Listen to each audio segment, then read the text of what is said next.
ప్రభువునందు ప్రేమైనటువంటి దేవుని బిడలారా, అనుదినము జీవవాక్కులు వింటున్న మీకు ప్రత్యేకమైన వందనాలు.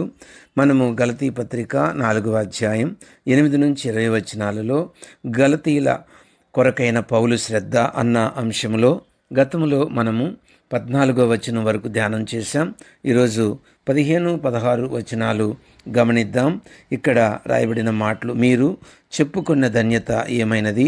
శక్యమైతే మీ కన్నులు ఓడబీకి నాకు ఇచ్చి వేసి ఇందురని మీ పక్షమున సాక్ష్యము పలుకుచున్నాను.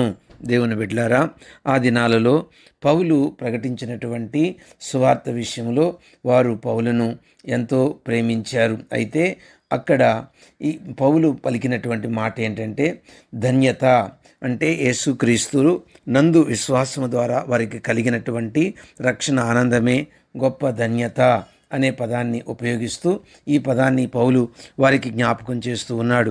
16వ వచనంలో, నేను మీతో నిజమాడినందున మీకు శత్రువునైతినా అని ఇక్కడ మాట్లాడుతూ ఉన్నాడు. అంటే సత్యం బోధిస్తే నేను మీకు శత్రువునయ్యానా? అబద్ధం బోధించిన అవతల వాళ్ళు మీకు మిత్రులయ్యారా అన్న భావన వస్తుంది కదూ. అవును దేవుని బిడ్డలారా, సత్యం ఎప్పుడు కూడా చేదుగానే ఉంటుంది, అబద్ధమే రుచిగా ఉంటుంది.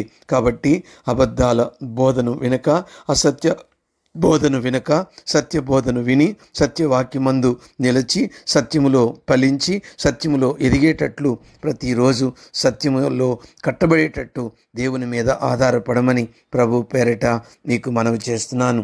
ఏ విధంగా గలతీల కొరకైన పౌలు శ్రద్ధ కనబడుతుందో, అంటే ఆ విశ్వాసుల పట్ల ఆ యొక్క సేవకునికి శ్రద్ధ కనబడుతుందో, నిజమైన సేవకుడు కూడా అదే శ్రద్ధ సంఘం పట్ల చూపించి వాక్యంలో ఎదగాలని, వారు ఫలించాలని ఆశపడతాడని ఎరిగి అదే విశ్వాసంలో సంఘము ఎదగడానికి నిజమైన సేవకుడు ప్రయాసపడుతున్నట్లయితే అట్టి సేవకుణ్ణి దుఃఖపెట్టక మీరు ఆ యొక్క వాక్యము విని ఆ వాక్యములో ఫలించే వారంగా ఉండేటట్టు దేవుని కృప మీకు సహాయం చేసి నడిపించునుగాక.